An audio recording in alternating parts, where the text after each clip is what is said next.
"Teacher, don't you care if we drown?" So Jesus got up, he rebuked the wind and said to the waves, "Quiet, peace, be still." Then the wind died down and it was completely calm. Then he said to his disciples, "Why are you so afraid? Why are you so afraid? You still have no faith."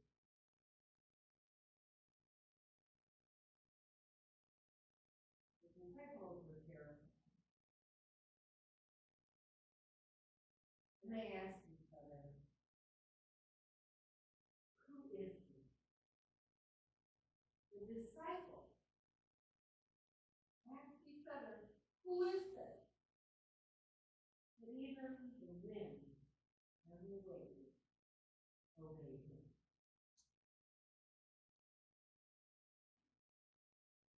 The word of God for the people of God.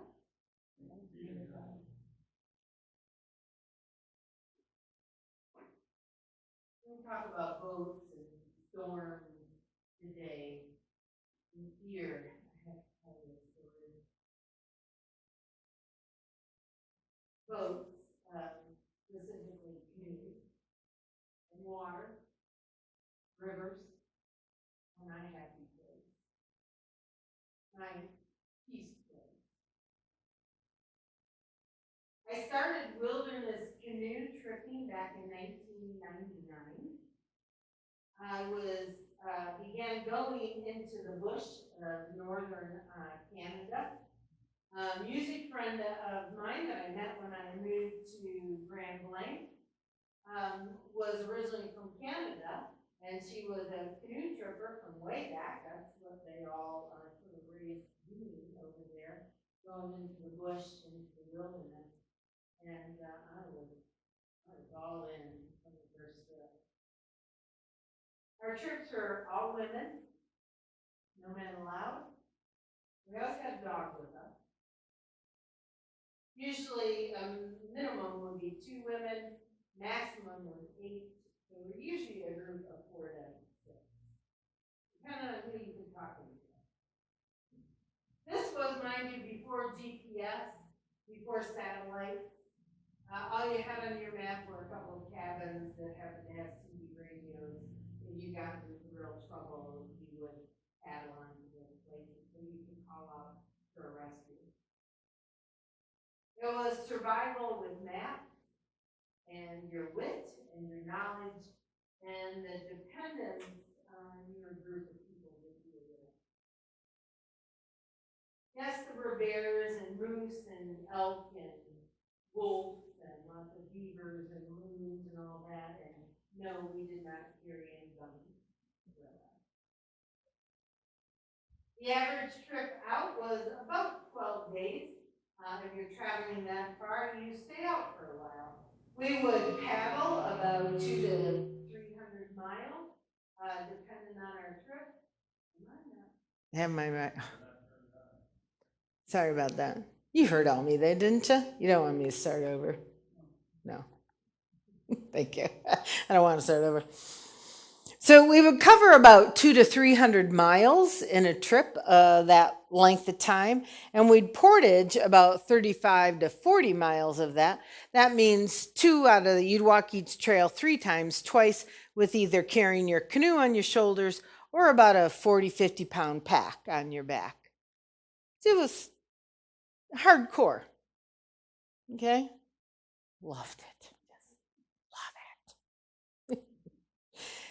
The trip, following your map, sometimes, 6 maps in your waterproof case you were opening and closing, you had to get to your takeout point. You had to cover a certain amount of territory as planned, each day, and make a coverage you had to do, or you missed your pickup by your outfitter. And that was a pretty big deal if you missed your pickup, because they weren't coming back for you. Okay. So in 2010, our group of 6 women and 1 dog headed off to Woodlands Caribou Provincial Park up in northern Ontario. The rest on the border of Ontario and Manitoba. It's about 1,200 miles from here in Mio.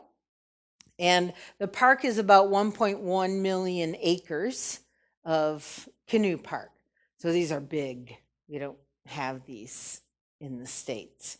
So 1 million acres, 1,200 miles north and west of here up in Red Lake. My paddling partner for the trip in the midst of our 6 was a young woman, a first-timer, 18-year-old from my church in Harbor Beach. She was doing the trip as her senior trip, a reward for herself as graduating high school. She was young, she was strong, athletic, and she was eager for this adventure. We always, when tripping, use a special lightweight tripping canoe. It's usually rented from your outfitter because it's a special canoe that you take. You don't want them to be heavy.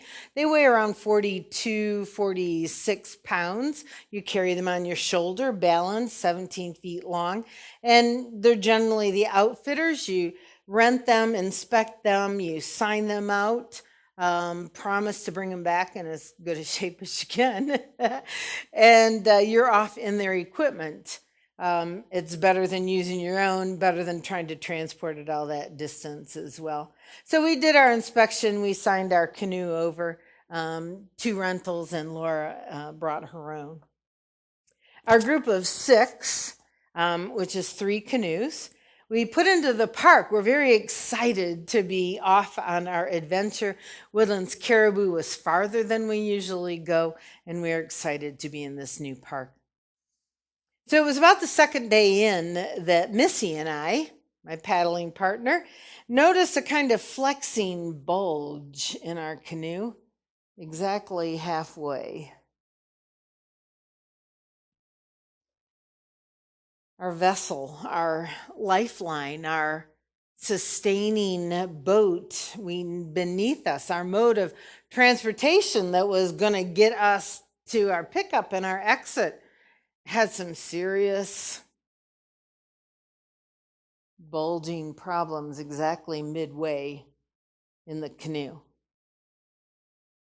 With each stroke of our paddle, the throb was noticeable, even in the midst of our 3 large canoe packs that stashed in our canoe and held all our gear, our tents, our bags, our food, our clothing, our equipment for our time out.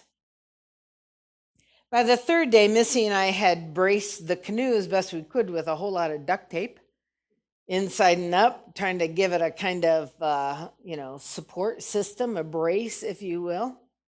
We babied our canoe on that trip, let me tell you. We're in big country with big rocks, big boulders, big opportunity for trouble. We babied our precious canoe. We laughed about what it would look like when it split in 2, and we would canoe in our separate quarters, bobbing through the water. But we also, in all sincerity, worried over our canoe, worried over it making it to the end of the trip.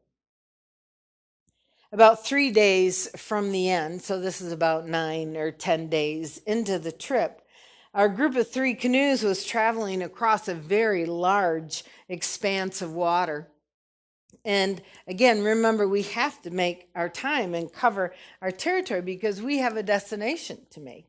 We have to make our pickup. There were strong winds, there were rain that day, there were white caps on the water. We were working hard to keep the canoe on track and cover the territory we needed to make. And we were working hard, but our canoe was working even harder as that bulge just kept as we paddled along. But we had to press on. Each wave and each stroke with a prayer under our breath. Oh, please don't fall apart now. We're out in the middle of this bottomless water created by the glaciers as they pass through. No idea, probably 150 feet depth of water below us, out long ways from the shore. There was no other way to go but this in the midst of the storm. And yes, there were prayers on our breath. We prayed that our canoe would not burst into two pieces. We were anxious. We were afraid, but there was nothing to do except for keep paddling. It was in the midst of that rainy, windy, white-capped, bulging boat storm that my dear young Missy, in her fear, turns and says to me, her leader, her pastor, turns and says to me, this is going to be a great story if we live to tell it.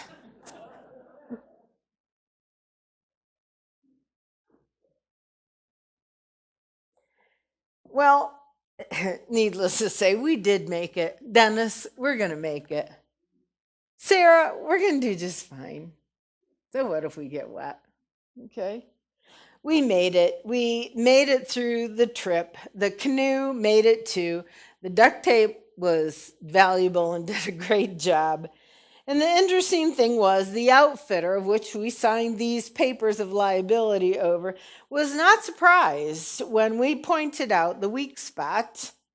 There obviously was a repair and a patched canoe. When we arrived back, he did not seem surprised nor concerned about it nearly at all, to the degree that we were. And as Missy promised, the story has not gone forgotten.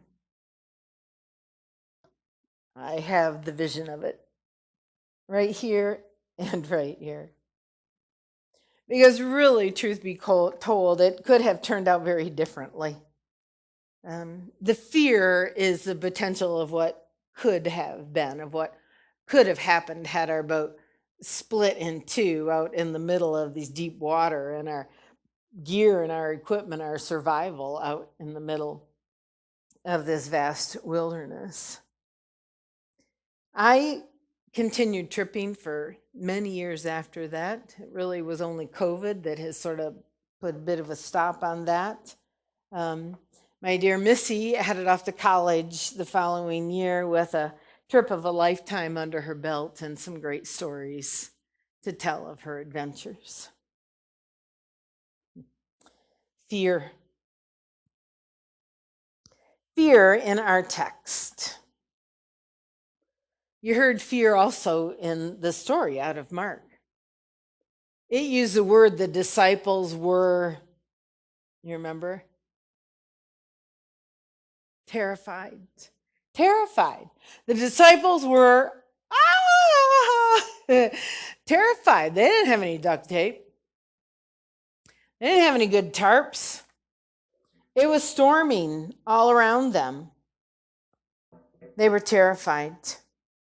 This is a real response of Jesus' terrified disciples. These were his disciples. These were his closest ones, his immediate followers who had been at his feet, who'd left their whole other bits of their life and walked away from their whole other existence and were following him. They get in the boat with him and head out on this big body of water. I've been on it a couple times myself. It's pretty big. It's not an ocean, but it's pretty big. And the disciples, even in his presence in the midst of the storm they were experiencing, were terrified. I mean, they were scared for their lives, and it stopped them from seemingly doing anything about their situation other than cower and hover. They were stymied.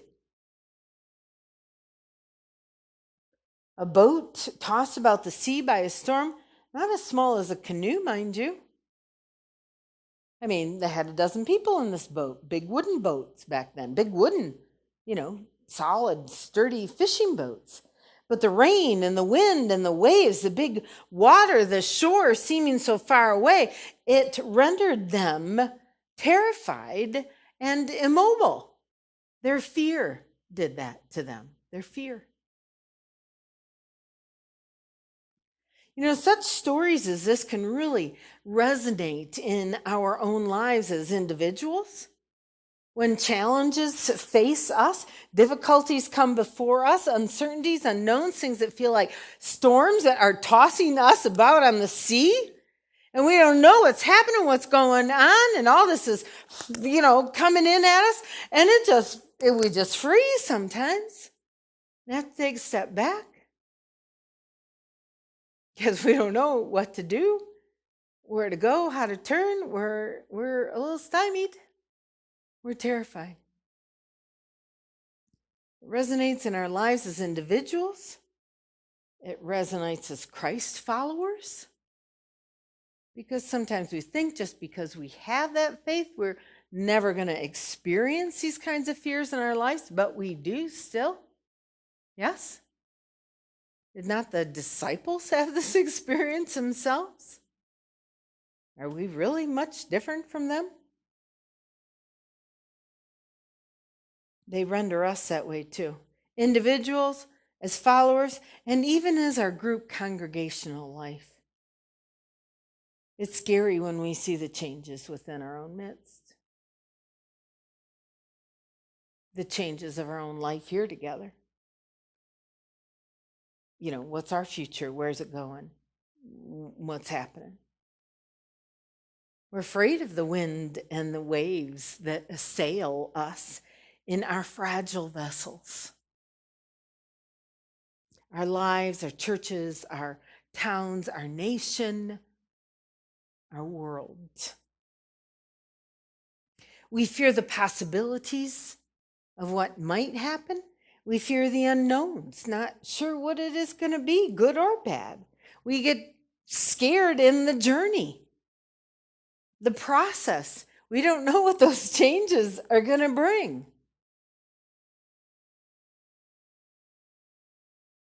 We don't know if there's going to be inclusion and acceptance. We don't know if there's going to be rejection. We don't know if there'll be failures or successes. We don't know if life will be meaningless. We don't know if there's illness ahead for us. We don't know if there's death waiting for us or loved ones or what's going to happen around us. We don't know. We don't know if life is going to change from the comfortable place we may have right now because we at least feel like we have some sense of control over it. But the journey, what's happening out in that boat, your little vessel, and the storm blowing around is what sets the fear of flailing. When you look that even here in this story, in this biblical text of Mark, Jesus' faithful disciples, his followers that we look to and study an example like after Jesus, they are in that moment where they are overcome with fear, the fear of their existence. They are in a state of debilitating anxiety in the midst of their storm.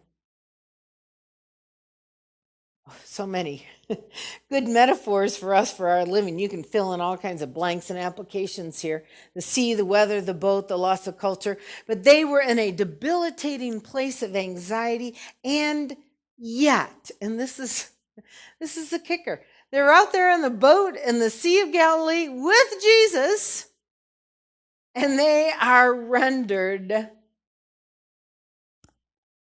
immobile. And yet, their fear has taken them over.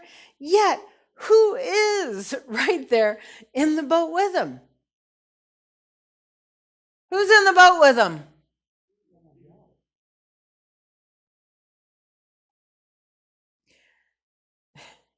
They weren't alone. Why were they so afraid?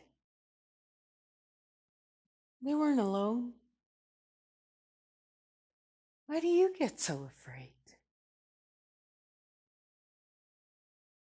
What is there to be so afraid of when you've got the maker of the universe, the lover of the world, the one who gave his life for us, this expression of beauty and goodness and presence and redemption and inclusion, the one who always, always, always wants us. Always wants us, even when we turn him away. When you have that person right there in the boat with you, right in the middle of your storm, right in the middle of your vessel that is getting beaten and tossed about, right in the middle of the thing you fear the most, you're not alone. You sit there with the presence of God in your midst. Why are we so afraid?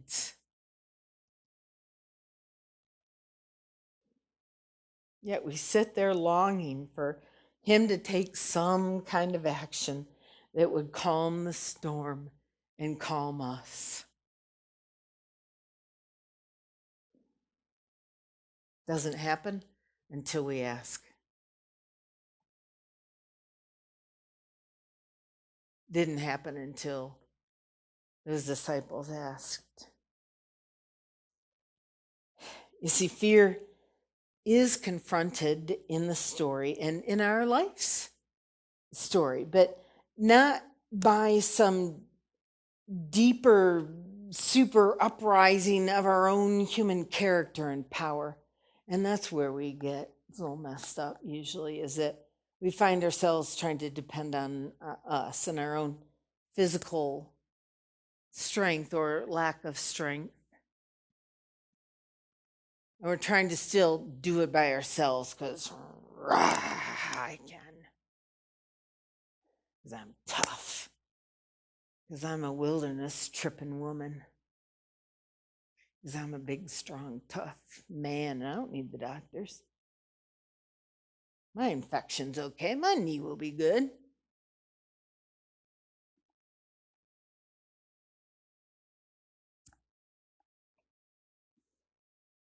We think within our own superhuman character, somehow our own power, some deeper resolve within ourselves, that we just think harder, try harder, be harder, something that will rise up, within us, something we will find that will carry us through.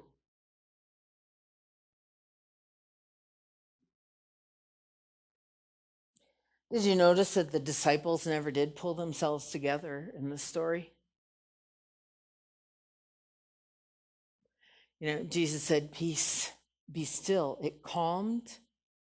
And even after that, they were still terrified at what they had seen and witnessed. And I guess who they were in the boat with. They never did pull it together.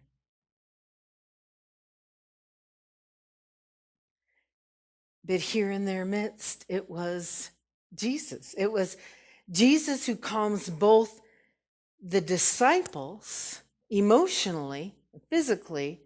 He calmed the disciples, but he also calmed the storm. The winds and the waves and the storm quieted, poof, at his command. That's who they were in the boat with. Yeah, I guess so. That would maybe freak me out a little bit. Yeah. That's who they were in the boat with. That's who you are in your boat with. That's who you're in your boat with. That's who Becky is in the boat with.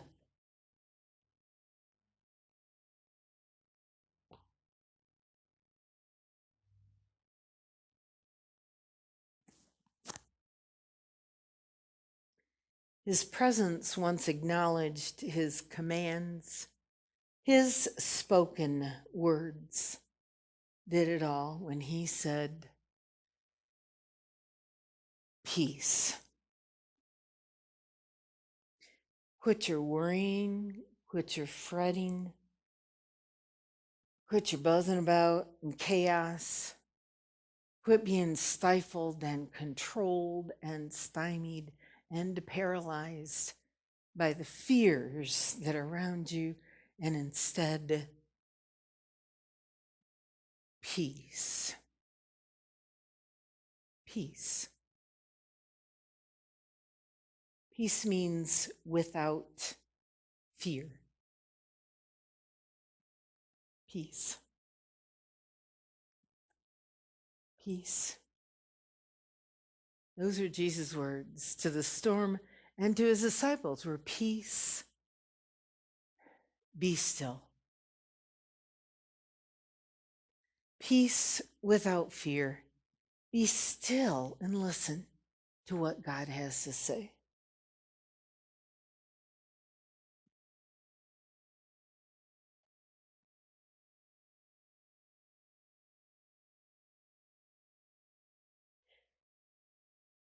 Faithful reading of this text must challenge the hearers to turn to the Lord in places of wind and fear and storms of your lives, to trust the one that you are in the boat with, to call his name when you are unsure, and unleash the powers of the maker of the universe, the savior of our soul, the lover of who we are, sins and faults and all.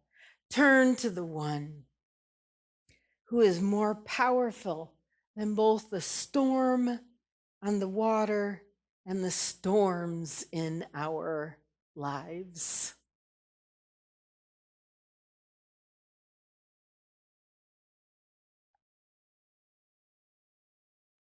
You know, there are very real, fearsome, and worrying events that we journey through in our life. I am not in any way trying to downplay or belittle those. We all have those stories, all of us. All these challenges we face in life. But what we have to learn as we grow in our faith, we can come to understand that even though there are real scares in our life, in our existence, they do not have to have the last word. They do not have to have power and control over us. They do not have to render us immobile and inactive by the fear so that we are stuck in some place and we're scared to move forward and we can't move back and we're just there, existing. They do not have to have the last word in our lives. They do not have to be the ultimate power controlling us and who we are. Because right in the boat with us, whether it's a bulging, swelling, duct-taped canoe on a stormy water, whether it is in a boat on the Sea of Galilee, whether it is a battle that you may be raging right now in your life, in the place that we are, wherever it may be, we are not alone. Our Jesus is there too. And he can calm your storm. He can calm your storm. He can settle you down. He can give you strength and sustenance. He can give you that sense to take away the fear that you might be still and listen to God's voice. In the place that we are, Jesus is there too, and he can calm your storm when you simply ask him to. God reigns. God rules. God is the power. God is mightier than that wind, than that wave, than that whatever that is rocking your boat and shaking your world. God is with us. God is more powerful and more strong. God is with you. And the words, the promise, as Jesus said to his disciples that day, are true for any one of us when we stop and listen, and that is to receive peace and be still.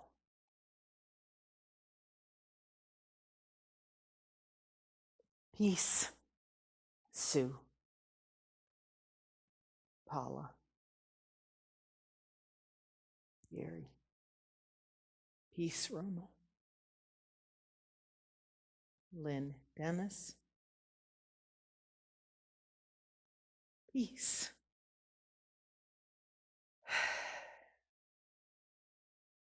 Be still. God is with you in the boat. Thanks be to God.